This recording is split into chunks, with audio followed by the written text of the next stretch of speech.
혹시 여러분 지하철 2호선에 대해 생각해 본 적이 있으신가요? 서울의 다른 지선들과 달리 2호선은 특별합니다. 어디서 시작하든 계속 돌고 돌아 결국 같은 자리로 돌아오는 순환선이기 때문입니다. 마치 우리의 인생처럼요. 저는 5년 전 40년을 함께한 남편과 이혼했습니다. 혼자가 되었고 외로웠습니다. 매일 아침 눈을 떠도 할 일이 없었고 저녁이 와도 말할 누군가가 없었습니다.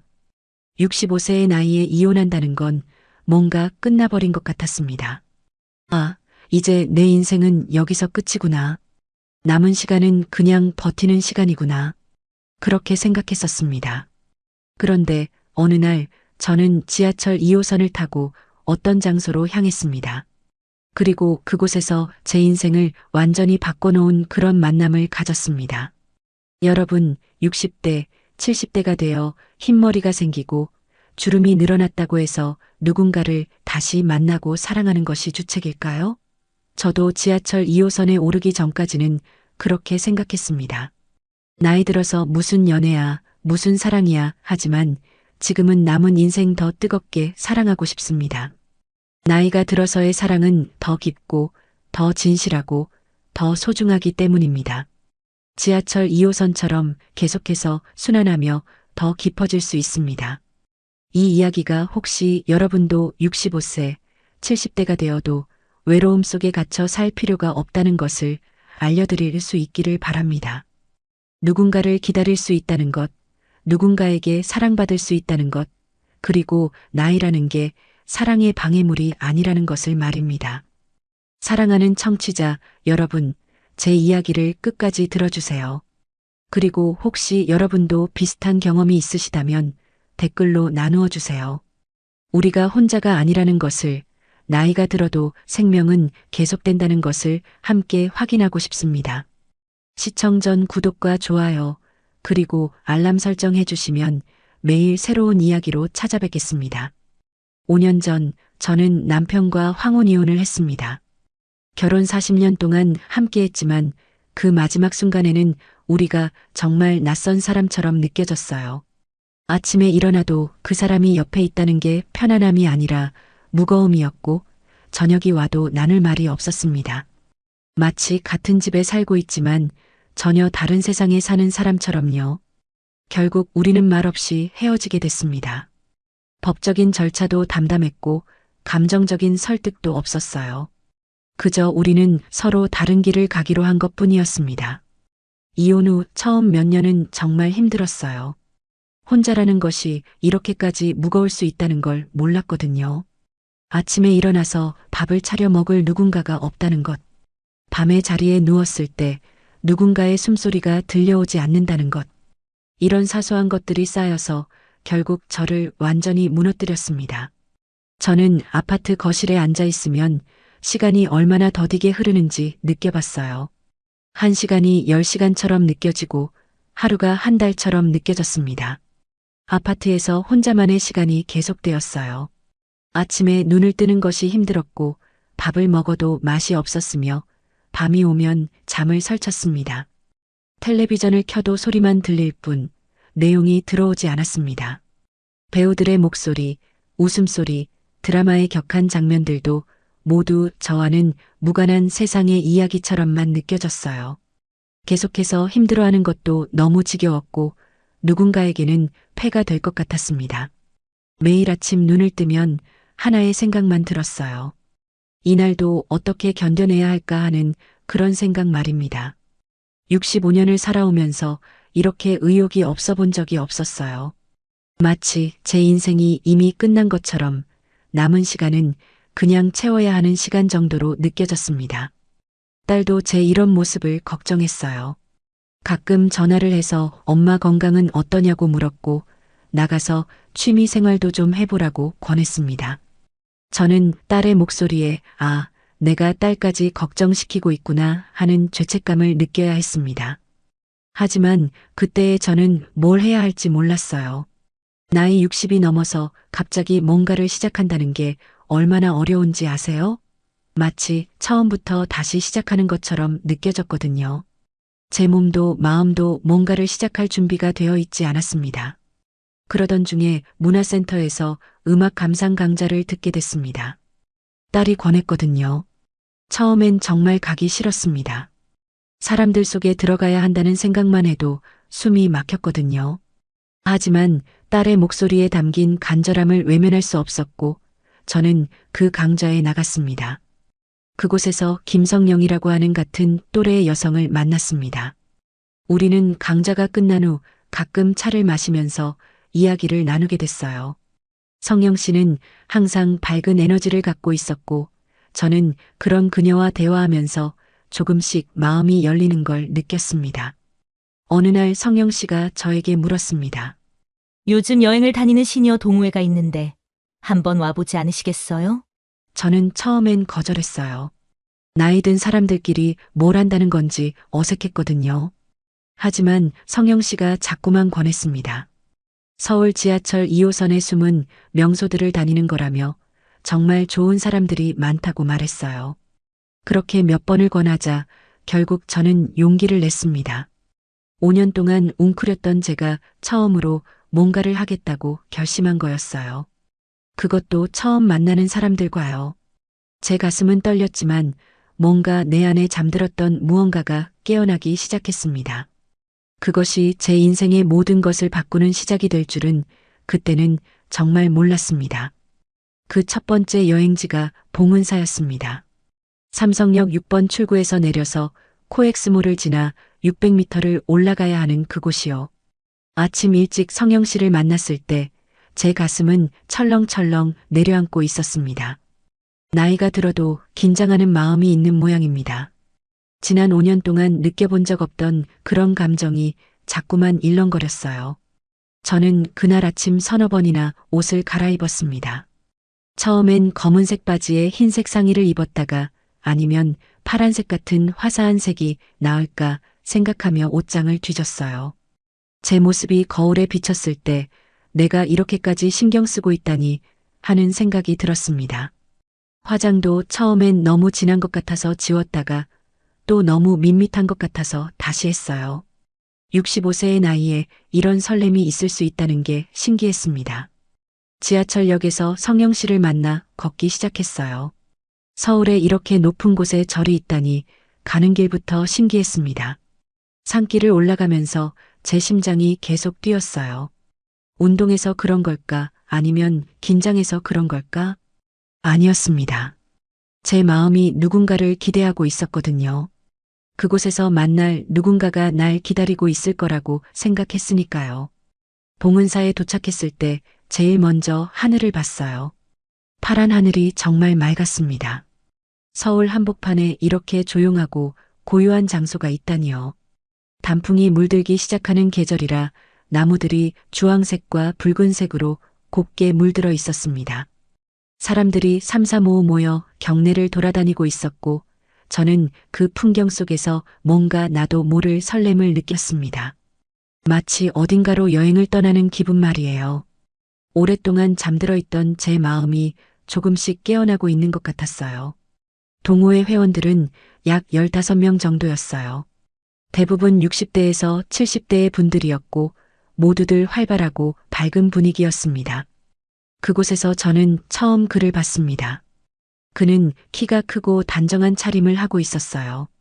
나이는 60대 후반 정도로 보였고 얼굴에는 따뜻한 미소가 떠 있었습니다. 저는 눈을 뗄 수 없었어요. 마치 오랫동안 찾던 누군가를 만난 것 같은 그런 기분이었습니다. 성영 씨가 저를 소개할 때 그 사람이 제게 인사를 했습니다. 안녕하세요. 저는 이강식입니다. 처음 오셨어요? 그 목소리가 참 따뜻했어요. 마치 제가 긴장하고 있다는 걸 알고 있는 것처럼 여유 있게 말하는 그런 목소리였습니다. 저는 긴장한 목소리로 대답했어요. 네, 처음 와봤습니다. 한명선이라고 합니다. 강식 씨는 따뜻하게 웃으며 말했습니다. 그럼 제가 동호회를 소개해 드릴게요. 그렇게 해서 저희는 함께 봉은사를 둘러보게 됐어요. 강식 씨는 제게 동호회를 간단히 소개한 후 봉은사의 역사에 대해 설명해 주었고 경내 공양관에서 어떻게 저렴한 국수와 비빔밥을 사 먹을 수 있는지도 가르쳐 주었습니다. 그는 여기를 이미 여러 번 와본 것 같았어요. 남편과 이혼을 하고 낯선 남자와 가깝게 이야기를 한 것이 처음이어서 설명을 들으면서 어디에 시선을 두어야 할지, 어떻게 호응을 해야 할지 어색하고 긴장되었어요. 제 손이 자꾸만 떨렸습니다. 이 남자가 저를 이상하게 생각할까봐 말이에요. 하지만 곧 그 남자의 목소리에 익숙해졌고 무언가 모르게 따뜻함이 느껴졌어요. 제 전 남편은 이런 식으로 저와 대화한 적이 없었거든요. 제가 말할 때 맞다 아니다 단답형으로만 대답하거나 아무 반응도 안 했었는데 강식 씨는 제 말 하나하나에 귀 기울여주고 있었습니다. 저희가 연희다원에 앉아서 차를 마실 때였어요. 강식 씨가 다시 물었습니다. 명선 씨는 이전에 뭘 하셨어요? 저는 솔직하게 대답했어요. 저는 가정주부였습니다. 전 남편이 밖에 나가 일하는 걸 싫어해서요. 그러다 이혼을 하게 됐고, 이제는 그냥 하루하루를 보내고 있습니다. 강식 씨는 정중하게 고개를 끄덕였습니다. 그렇군요. 저도 회사를 경영했는데 은퇴한 지 이제 몇 년이 됐습니다. 자녀에게 회사를 물려주고 지금은 이렇게 여행을 다니면서 시간을 보내고 있습니다. 우리는 차를 마시며 조용히 앉아 있었어요. 그런데 그 침묵이 어색하지 않았습니다. 오히려 편안했어요. 마치 오래전부터 알고 지낸 사람처럼요. 제 마음이 조금씩 이 사람에게로 향하고 있다는 걸 느꼈습니다. 오후에 우리가 봉은사 입구를 빠져나갈 때였습니다. 제가 짐을 들고 있었는데 강식 씨가 저에게 다가왔어요. 명선 씨, 제가 짐을 들어드려도 괜찮을까요? 제가 대답했습니다. 괜찮습니다. 감사합니다. 그 순간 제 마음이 확 트이는 느낌이 들었어요. 누군가가 저를 세심하게 살피고 챙긴다는 느낌 말입니다. 그동안 이런 감정을 너무 오랫동안 느끼지 못했거든요. 지난 5년간 저는 모든 것을 혼자 챙겨야 했고 누군가가 저를 챙겨준다는 경험을 할 수 없었습니다. 심지어 남편과 살 때도 이런 배려를 받은 적이 거의 없었던 것 같아요. 그런데 이 남자는 제가 짐을 들고 있다는 것을 보고 먼저 그것을 들어주려고 했어요. 그 따뜻함이 제 가슴을 간지럽혔습니다. 내 마음이 누군가에게로 향하고 있다. 이 느낌이 혹시 사랑의 시작인 걸까? 그런 생각이 들었어요. 지하철을 타고 집으로 돌아오는 길, 강식 씨가 제 연락처를 물어봤어요. 혹시 저한테 연락처를 주실 수 있을까요? 다음 여행 일정을 미리 알려드리고 싶어서요. 저는 주저없이 제 번호를 알려줬습니다. 그리고 속으로는 생각했어요. 다음 여행이 정말 기다려진다고요. 5년 동안 무언가를 기다린다는 감정을 처음 느껴보는 거였습니다. 다음 주 목요일을 손꼽아 기다리는 제 자신을 발견했어요.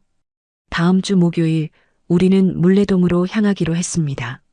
물레역에 도착했을 때 강식 씨가 이미 기다리고 있었어요. 그 모습을 보니 제 가슴이 또 철렁거렸습니다. 그는 저보다 먼저 와서 저를 기다리고 있었던 거예요. 혹시 내가 올 때까지 얼마나 오래 기다렸을까? 그런 생각이 들었어요. 강식 씨가 반가워하며 인사했습니다. 명선 씨, 안녕하세요. 잘 오셨어요. 저도 환하게 웃으며 인사했어요. 네, 안녕하세요. 그의 눈이 저를 맞이하는 방식이 지난주와는 다르다는 걸 느꼈습니다. 더 반갑고 더 진심 있는 무언가가 그 눈빛에 담겨 있었어요. 물레동은 정말 특이한 곳이었습니다. 타임아웃에서 선정한 세계 6대 동네라고 했는데 정말 그럴만했어요. 좁은 골목길 곳곳에 옛 모습이 남아 있었고 동시에 현대적인 예술 작품들과 카페들이 어우러져 있었습니다. 마치 과거와 현재가 공존하는 공간 같았어요. 강식 씨가 저에게 설명했습니다. 여기는 1930년대에 방직 공장이 있던 곳이었어요. 그 후 1970년대에 철공소들이 밀집하면서 철강 도시가 됐습니다. 쇠냄새와 굉음이 가득하던 곳이 이제는 예술인들이 모여서 새로운 예술을 만들어내고 있다니 참 신기하지 않나요? 저는 강식 씨의 말을 들으며 이 골목을 함께 걸어 다녔어요. 낡은 벽에는 그래피티 미술이 그려져 있었고 어딘가에선 음악 소리가 흘러나왔습니다. 창작 스튜디오와 예술지원센터라는 간판들이 붙어 있었어요. 저는 강식 씨 곁을 걸으면서 마치 내 인생도 다시 시작될 수 있을 것 같은 그런 기분을 느꼈습니다.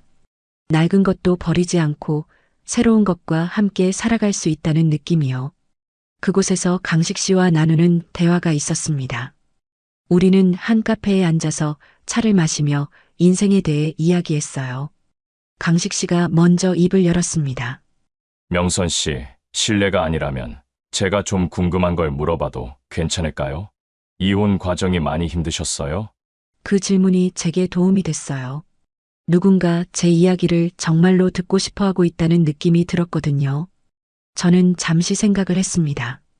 40년의 결혼 생활, 그 긴 세월 동안 있었던 일들, 그리고 마지막에 헤어짐, 모든 게 한순간에 떠올랐어요. 그리고 솔직하게 대답했어요. 네, 힘들었습니다.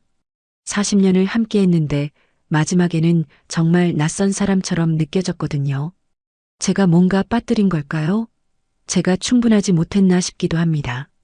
그 말이 나오면서 제 눈에 저도 모르게 눈물이 맺혔어요. 강식 씨가 진지하게 말했습니다. 그건 아닐 겁니다. 사람과 사람이 함께 사는 건 정말 어려운 일입니다. 특히 오랫동안 함께 했다면 서로를 다시 발견하는 시간이 필요한데 그걸 놓쳤을 수도 있다는 뜻이죠. 저는 강식 씨의 말에 눈물이 맺혔어요. 누군가가 제 상황을 이해해줬기 때문입니다. 전 남편은 제 감정을 한 번도 제대로 들어준 적이 없었거든요. 그때 강식 씨가 저를 바라봤어요. 그리고 차분한 목소리로 자신의 이야기를 시작했습니다. 저도 아내를 3년 전에 떠나보냈습니다. 갑작스런 병이었어요. 그때 저도 정말 힘들었습니다. 하지만 시간이 지나면서 깨달은 게 있습니다.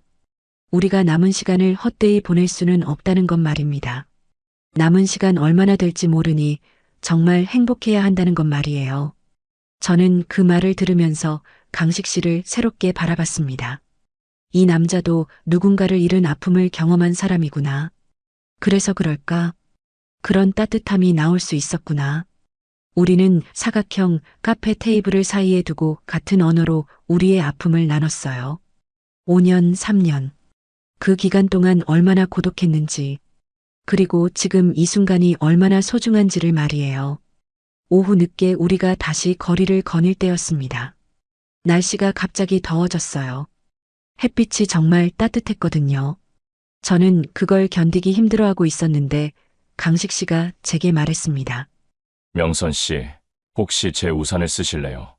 제가 들어드릴게요. 저는 처음엔 거절했어요. 하지만 강식 씨가 우산을 펼쳤습니다. 그리고 제 옆에서 우산을 들어주었어요. 우리는 그렇게 함께 물레동의 골목을 걸어 다녔습니다. 그 순간이 정말 좋았어요. 누군가가 나를 지켜주고 있다는 그 감정 말입니다. 우산 아래에서 느껴지는 보호받음의 감정. 혼자가 아니라는 느낌. 이것이 사랑의 시작이었던 것 같습니다. 하지만 저는 알지 못했어요. 그 순간이 제 인생에서 가장 소중한 순간이 될 거라는 걸요. 헤어지기 전 저희는 그 골목의 한 구석에 서 있었습니다. 저녁 노을이 물레동의 벽에 내려앉고 있었고 강식 씨가 저를 바라봤어요. 그 눈빛에는 뭔가 다른 게 있었습니다. 제가 느껴본 적 없던 그런 진심이요.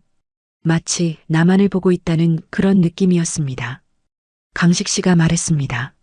명선 씨, 혹시 아실까요? 저는 그날 봉은사에서부터 말입니다. 당신이 제 삶에 들어온 순간, 제 마음이 다시 살아나는 걸 느꼈어요. 제 심장이 철렁했습니다. 그의 말이 진심이라는 걸 알 수 있었거든요. 강식 씨가 계속했습니다. 저는 이렇게까지 누군가를 생각한 적이 처음입니다. 아내를 떠나보낸 후로 제 인생은 그냥 흘러가고만 있었거든요.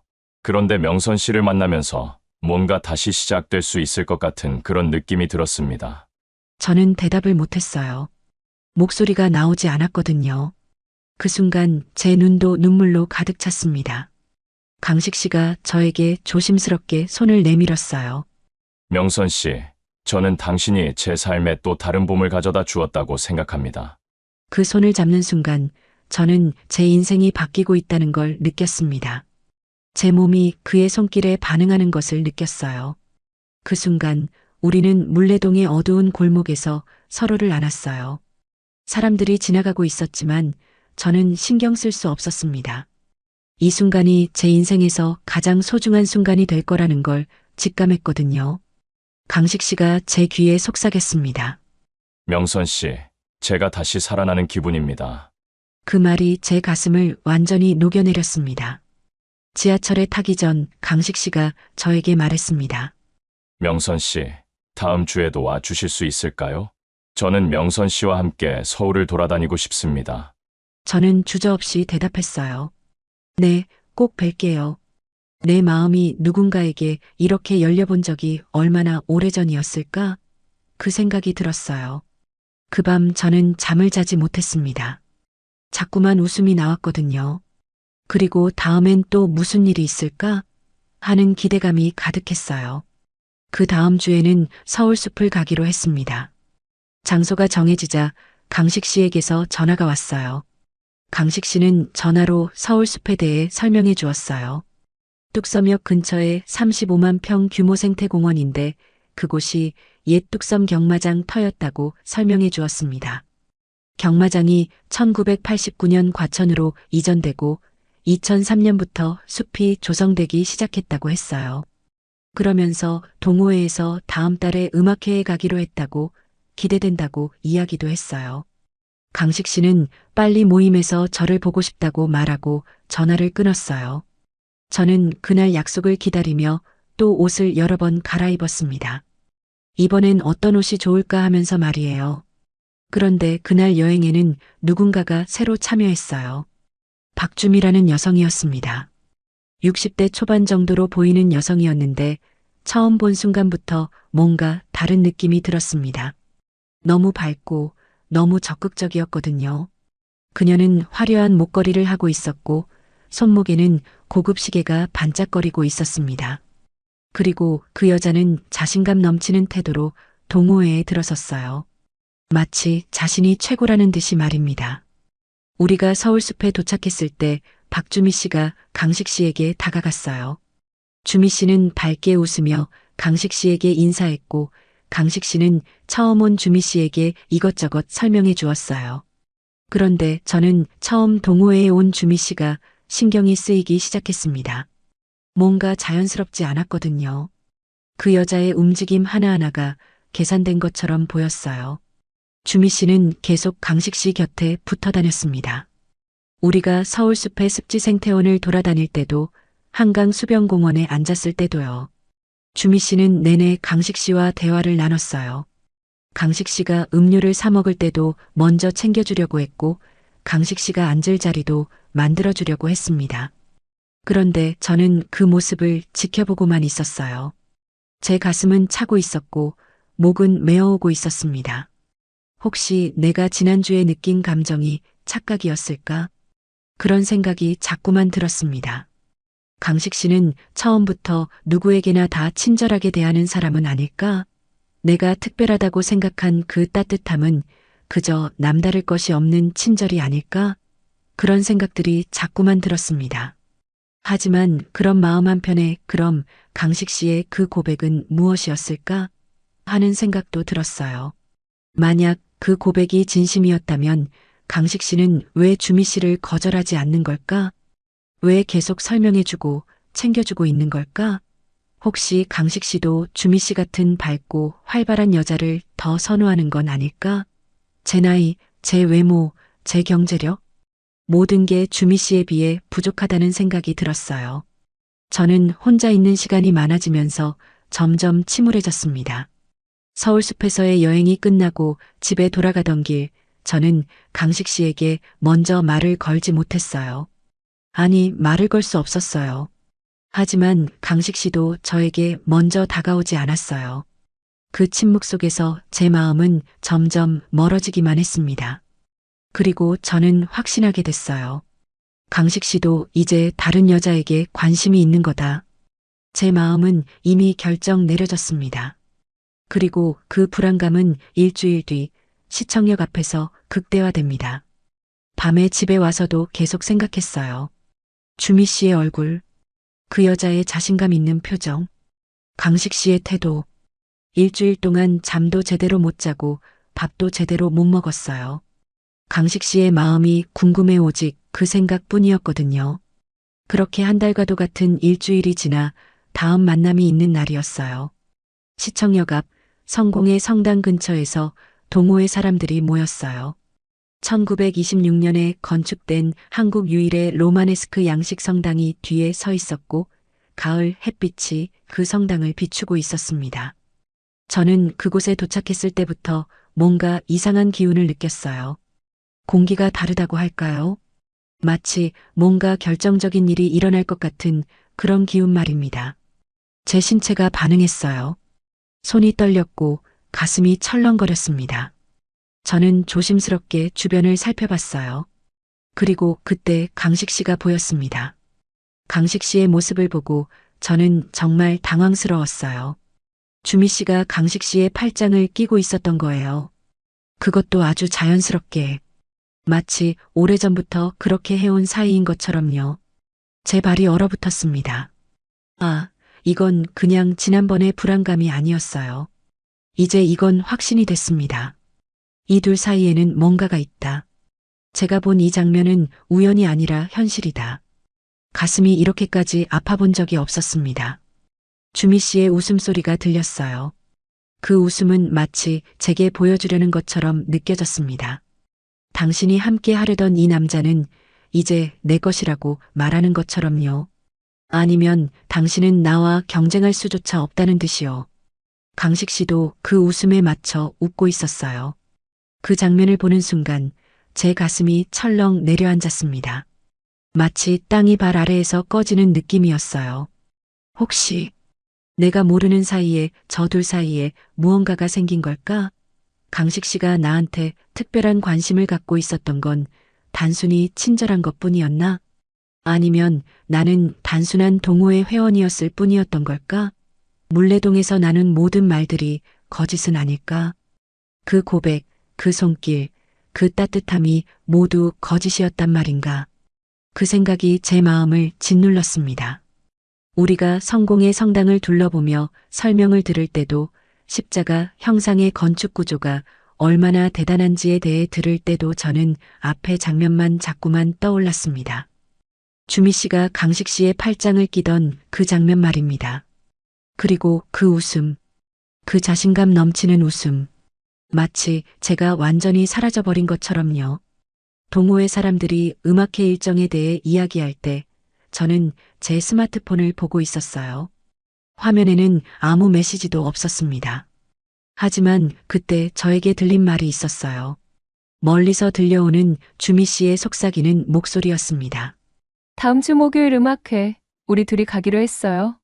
그 말을 듣는 순간 제 세상이 흔들렸습니다. 아니, 무너졌습니다. 음악회, 그 둘이 함께. 그 말이 계속 제 머리를 맴돌았어요. 강식 씨와 내가 함께 할 것 같았던 음악회. 이제 강식 씨는 주미 씨와 함께 가려 하는구나. 그렇다면 나는 뭐란 말인가? 그날의 여행은 정말 고통스러웠어요. 아니, 고통을 넘어 절망이었습니다. 성공의 성당의 설명도 그 건축의 웅장함도 모두 제 마음에 닿지 않았습니다. 제 마음은 오직 그 장면에만 갇혀 있었거든요. 팔짱을 낀 모습, 웃음, 음악회, 우리 둘이. 동호회 여행이 끝나갈 즈음 저는 더 이상 버틸 수 없었어요. 동호회 사람들에게 인사를 하고 저는 혼자 돌아가기로 했습니다. 강식 씨는 주미 씨와 함께 남아 있었습니다. 혹은 더 있고 싶었을 수도 있습니다.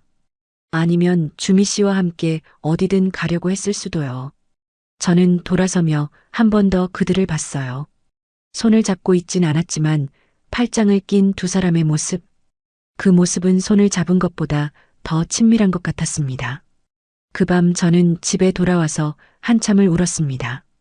아니, 한참이 아니라 밤새 울었습니다. 베개가 눈물로 젖었어요. 5년을 버티던 제 인생의 외로움이 단 하나의 오해로 무너진 거였어요. 아니, 오해가 아니라 현실이었습니다. 강식 씨는 이미 다른 여자를 택했고 제 마음은 무너져 내렸습니다. 그 이후로 저와 강식 씨 사이의 연락은 끊겼습니다. 저는 먼저 연락을 할 수가 없었어요. 그가 내게 거짓 관심을 갖고 있었다면 혹은 주미 씨와 뭔가가 있다면 제가 먼저 연락하는 건 너무 민망하고 자존심이 상했거든요. 마치 제가 일방적으로 그를 쫓아가는 그런 모습이 될 것 같은 생각에 말입니다. 그래서 저는 연락을 하지 않았습니다. 꾹 참으면서요. 밤새 손가락을 떨면서도 전화 버튼을 누를 수 없었습니다. 강식 씨도 연락하지 않았습니다. 혹은 할 수 없었거나요. 아니면 이제 저에게 관심이 없었거나요. 제 추측들은 끝이 없었습니다. 매일 밤 저는 다양한 시나리오를 만들어냈어요. 강식 씨가 주미 씨와 음악회에 갔을까? 그곳에서 뭘 했을까? 혹은 그 이후에도 계속 만나고 있을까? 그런 생각들이 저를 미치게 했습니다. 일주일이 지났고 2주일이 지났습니다. 매주 목요일이 올 때마다 제 가슴은 철렁거렸어요. 혹시 동호회가 있을까? 강식 씨를 다시 만날 수 있을까? 그런 생각들이 들었습니다. 하지만 주미 씨를 만날 생각에 가슴이 철렁했습니다. 아니, 두려웠어요. 그들이 어떤 사이인지 눈으로 직접 봐야 한다는 게요. 그래서 저는 동호회에 가지 않았습니다. 대신 저는 혼자 다녔어요. 서울숲으로 혼자 갔습니다.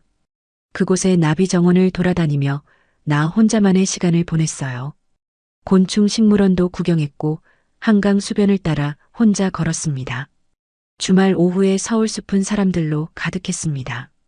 어린아이들을 데리고 온 부모들, 손을 잡은 연인들, 조용히 산책하는 노부부지.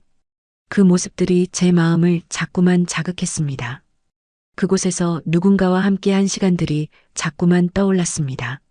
강식 씨가 제 옆에서 우산을 들어주던 모습, 제 말에 귀 기울여주던 모습, 제 짐을 들어주려고 했던 모습들 말이에요. 이제 그 모든 순간이 거짓처럼 느껴졌습니다. 혼자만의 서울숲은 정말 외로웠어요. 나비 정원에서 나비를 봤지만 그것도 괜히 슬펐어요. 나비는 짝을 지어 날아다녔거든요. 저만 혼자라는 생각이 들었습니다. 지금도 앞으로도요. 65세의 나이에 지쳐버린 마음으로 누군가에게 다시 사랑받을 수 없을 거라는 생각 말입니다. 이번엔 성공의 성당으로 혼자 갔습니다. 정동길 덕수궁 돌담길 건너편에 서 있는 그 성당이요. 1988년 서울올림픽 때 100명 건축가가 선정한 가장 아름다운 건물이라고 했죠. 그곳은 제가 다시 행복해질 거라는 상상을 했던 장소였습니다. 새로운 꿈을 꾸고 보랏빛 미래를 상상했던 곳이었죠. 저는 그 성당 앞에 서서 한참을 있었어요. 십자가 형상의 건축 구조를 바라보며 생각했습니다. 혹시 내가 잘못 본 걸까? 혹시 강식 씨와 주미 씨는 단순히 친구일 수도 있지 않을까? 하지만 그 생각도 이내 사라졌어요. 주미 씨의 의도는 정말 명확했거든요. 그리고 강식 씨도 그걸 거부하지 않고 있었으니까요. 그렇다면 강식 씨는 제 마음을 알고 있으면서도 주미 씨를 택한 걸까요? 아니면 강식 씨는 저를 정말 속인 걸까요? 아니면 처음부터 놀아먹은 걸까요? 침묵의 시간이 계속되었습니다. 저는 매일 제 스마트폰을 들었다 놨다를 반복했어요. 혹시 강식 씨로부터 메시지가 올까 봐요. 하지만 아무것도 오지 않았습니다. 오로지 침묵뿐이었습니다. 그 침묵은 거절보다 더 가혹했어요. 최소한 거절이라도 했다면 희망 고문이 끝났을 텐데 이 침묵은 뭔가를 자꾸만 기대하게 만들었습니다. 그런데 어느 날 저는 또 다른 생각을 하게 됐어요. 혹시 강식 씨가 정말 돈이 많은 사람이라면? 그렇다면 나 같은 사람은 그에게 어울리지 않는 건 아닐까? 딸에게 회사를 물려주고 경제적으로 넉넉하다고 했으니 그는 저보다 한참 형편이 좋은 사람이었을 거예요. 반면 저는 그냥 평범한 여자였습니다. 남편과 이혼하고 혼자 살면서 매월 적당한 수준의 생활을 하고 있는 그런 평범한 여자 말이에요. 혹시 강식 씨가 저와 시간을 보낸 이유는 단순한 친절이었던 걸까? 또는 차선 같은 건 아닐까? 그런 생각들이 자꾸만 들었어요. 외로운 여자를 가엾게 여겨서 돌봐준 거 아닐까? 하지만 결국 선택은 주미 씨였을 거고요. 침묵의 시간은 정말 길었습니다. 3주일이 지났지만 끝이 보이지 않는다고 느껴졌어요. 마치 평생 이렇게 살 것만 같은 기분이었습니다. 내 인생이 다시 제자리로 돌아간 것 같았어요. 5년 전 이혼 후 느껴던 그 무게감이 다시 돌아온 것 같았습니다. 그 침묵 속에서 한명선의 마음은 계속 무너지고 있었습니다. 아, 내가 왜 이렇게까지 누군가에게 마음을 열었을까? 그런 자책도 함께 말이에요. 약 3주일이 지났을 때입니다. 저는 갑자기 스마트폰에 문자 메시지를 받았어요. 화면을 들었을 때 제 손가락이 떨렸습니다. 발신자는 강식 씨였거든요. 그 순간 제 가슴이 철렁거렸어요. 메시지 내용은 이랬습니다. 명선 씨, 안녕하세요. 저는 지금 정말 용기를 내고 있는 중입니다. 만나주실 수 있을까요? 정말 할 말이 많습니다. 메시지를 읽고 또 읽었어요. 정말 할 말이 많습니다. 그 문구에서 뭔가 다른 느낌이 들었습니다. 이건 이별 통보가 아니었어요. 이건 설명이었습니다. 뭔가를 반드시 설명하고 싶어 하는 그런 마음 말입니다.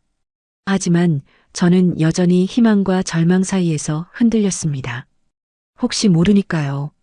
이 3주간 얼마나 많은 마음속 줄다리기를 하며 시간을 보냈는데 이제 와서 다시 만나자 하는 걸까? 또다시 기대했다 절망하는 바보 같은 짓은 하고 싶지 않았거든요. 저는 천천히 답장을 했어요. 네, 만나겠습니다. 그 짧은 문장 뒤에는 수백 가지의 감정이 담겨 있었습니다. 그리고 우리는 만나기로 했습니다. 만나기로 한 장소는 봉은사였어요. 저희의 첫 만남의 장소였습니다. 저는 가는 길 내내 마음을 진정시키려고 했습니다. 하지만 마음이 진정될 리 없었어요. 제 가슴은 계속 철렁거렸고 제 손은 떨렸습니다. 봉은사에 도착했을 때 강식 씨는 이미 기다리고 있었어요. 그 모습을 보니 제 가슴이 철렁거렸습니다. 강식 씨가 저에게 다가왔어요. 명선 씨, 정말 오랜만입니다. 제 눈에 눈물이 맺혔습니다. 하지만 울지 않으려고 애썼어요. 강식 씨가 먼저 입을 열었습니다. 죄송합니다. 제가 연락을 드리지 못해서요. 사실 이것도 쉽지 않은 결정이었습니다. 저는 아무 말도 하지 않고 들었어요. 강식 씨가 계속했습니다. 혹시 시청역에서의 일로 오해하신 건 아닐까요? 명선 씨, 제가 솔직하게 말씀드릴게요. 저는 대답했습니다. 네, 말씀해 주세요. 제 목소리가 떨렸어요. 강식 씨가 말했습니다. 저는 주미라는 사람이 저한테 왜 접근하는지 알고 있었습니다. 그녀는 제가 경제적으로 넉넉하다는 걸 알고 의도적으로 접근했어요. 그런데 제가 그것을 명확하게 거절하지 않은 건 제 실수였습니다. 그 말을 듣는 순간 저는 호흡이 멈췄습니다. 아, 이 남자는 주미 씨의 의도를 알고 있었단 말인가. 강식 씨가 계속 말했습니다. 명선 씨, 저는 음악회표를 3장 샀습니다. 하나는 주미 씨에게 가져가게 하려고 했고, 하나는 명선 씨와 저를 위해 따로 사두었습니다. 저는 주미 씨와 함께 음악회를 가려고 한 게 아니었어요. 제가 주미 씨를 거절할 명확한 방법을 찾지 못했을 뿐입니다. 하지만 결국 제 우유부단함이 명선 씨에게 상처를 줬습니다. 그 말을 듣는 순간 제 가슴 어딘가에 희망이 피어나기 시작했습니다. 그런데 혹시 이것도 거짓은 아닐까? 아니면 또 다른 위로의 말일까? 하지만 강식 씨의 눈을 보니 거짓일 수 없었어요. 그 눈빛에는 진심이 가득했습니다. 강식 씨가 말했습니다. 3주일 동안 저는 매일 명선 씨에게 연락하려고 했습니다. 휴대폰을 들었다 놨다 반복했습니다. 하지만 명선 씨가 저에게 연락하지 않으신다는 생각에 혹시 명선 씨께서 저를 포기하신 건 아닐까 하는 생각에 제가 먼저 연락하는 게 명선 씨의 마음을 더 상처 줄 수 있을까 싶었어요. 3주일은 저도 정말 힘들었습니다. 명선 씨만큼은 아니겠지만 저도 정말 고통스러웠습니다. 저는 눈물을 참을 수 없었습니다. 아, 그렇구나. 우리 둘 다 침묵 속에서 고통하고 있었단 말인가? 그 침묵은 미움이 아니라 사랑이 만든 것이었다고. 제 마음 전체가 흔들렸어요. 강식 씨가 저의 손을 잡았습니다. 명선 씨, 저는 그동안 제 마음이 달라진 게 아니었습니다. 제가 명선 씨를 만났을 때부터 느껴온 감정은 정말 진실했습니다. 봉은사에서의 첫 만남도, 물레동에서의 대화도, 서울숲에서의 시간도 모두가 저에게 가장 소중한 기억입니다. 그 어떤 것도 그 소중함을 대체할 수 없습니다. 명선 씨, 제 고백을 다시 한번 받아주실 수 있을까요? 늦은 나이지만 우리 서로 진지한 만남을 이어가 볼 수 있을까요? 저는 대답했습니다. 제 목소리가 떨렸어요. 네, 강식 씨. 저도 그렇게 하고 싶어요. 그 말과 함께 제 눈에서 눈물이 쏟아졌습니다. 이번엔 절망의 눈물이 아니었어요. 이건 기쁨의 눈물이었습니다. 그 순간 우리는 봉은사의 고요한 경내에서 서로를 안았어요. 처음 만났던 그곳에서요. 마치 우리의 시간이 다시 시작되는 것 같았습니다. 강식 씨의 품 안에서 저는 완전히 녹아내렸어요. 그 이후로 우리는 다시 시작했습니다. 함께 봉은사 안에 들어갔어요. 그곳의 고요함이 우리의 첫 만남을 기념하는 듯 했습니다. 강식 씨가 제 손을 잡고 경례를 걸었어요. 이번엔 지난번과는 다른 손잡음이었습니다. 이건 이제 절대 놓을 수 없다는 결연함이 담긴 손잡음이었어요. 그리고 우리는 물레동도 다시 갔습니다. 그곳의 70년대 추억이 우리의 공감대를 다시금 일깨워 주었어요. 우리는 그곳의 카페에 앉아서 앞으로의 꿈에 대해 이야기했습니다. 강식 씨가 물었습니다. 명선 씨, 혹시 우리 앞으로도 계속 이렇게 함께 할 수 있을까요? 저는 대답했습니다. 네, 강식 씨. 저도 그렇게 하고 싶어요. 서울숲에서는 우리가 다시 나비 정원을 걸었어요. 이번엔 저 혼자가 아니라 강식 씨와 함께요. 그곳의 나비들이 우리의 사랑을 축하해 주는 것 같았습니다. 더 이상 혼자가 아니라는 생각에 제 가슴이 따뜻해졌어요. 마지막으로 성공의 성당에 갔습니다. 그곳에서 우리는 한참 서 있었어요. 십자가 형상의 그 성당을 바라보며요. 그곳은 더 이상 절망의 장소가 아니었습니다. 그곳은 우리가 우리의 사랑을 확인하는 장소가 됐어요. 아, 이 성당이 제 인생을 이렇게까지 바꿀 수 있을 거라고는요. 강식 씨가 말했습니다. 명선 씨, 이곳에서 제 생명을 다시 얻은 것 같습니다. 저도 말했습니다. 저도 그래요. 강식 씨를 만나 제 인생이 새로워졌거든요. 제 마음도, 제 눈도, 제 세상도 모두 새로워졌습니다. 강식 씨를 다시 못 난다고 생각했을 때 너무 괴로웠어요. 그 순간 우리는 서로를 안았어요. 성공의 성당의 십자가 아래에서요. 지하철 2호선이 이어준 사랑이 이렇게 깊고 진실하다는 것을 그 순간 우리는 느꼈습니다. 지하철 2호선은 순환선입니다. 출발점으로 다시 돌아가는 그런 선로예요. 우리의 사랑도 그렇게 될 거라고 생각합니다. 항상 그 시작점을 기억하면서 계속해서 돌아가는 순환 속에서 우리는 서로를 더욱 사랑하게 될 거라고요. 사랑하는 청취자 여러분, 제 이야기를 끝까지 들어주셔서 정말 감사합니다. 지금쯤 여러분의 마음이 어떨까요? 혹은 여러분 자신의 이야기를 떠올리고 있으신가요? 저는 이 이야기를 여러분과 나누면서 정말 많은 생각을 했습니다. 65세의 나이에 이렇게까지 가슴이 떨릴 수 있다는 것. 외로움 속에서도 사랑은 찾아올 수 있다는 것. 그리고 오해와 의심을 이겨낼 수 있다는 것 말입니다. 나이가 든다는 게 절대 끝이 아니라는 거. 우리가 65세, 70대가 되었다고 해서 행복할 권리가 없어지는 건 아니라는 거. 외로움에 갇혀서 남은 인생을 의미 없이 보낼 필요도 없다는 거 말입니다. 혹시 여러분도 저처럼 외로움 속에서 누군가를 만난 적이 있나요? 혹은 나이 때문에 사랑을 포기했던 적이 있나요? 그렇다면 용기를 내세요. 그 용기가 여러분의 인생을 완전히 바꿔놓을 수 있으니까요. 이 영상이 여러분의 마음에 닿았다면 부탁드립니다. 댓글로 여러분의 이야기를 나누어 주세요. 구독과 좋아요, 알림 설정까지 해주시면 정말 감사하겠습니다. 여러분의 한 명 한 명이 저에게는 정말 소중합니다.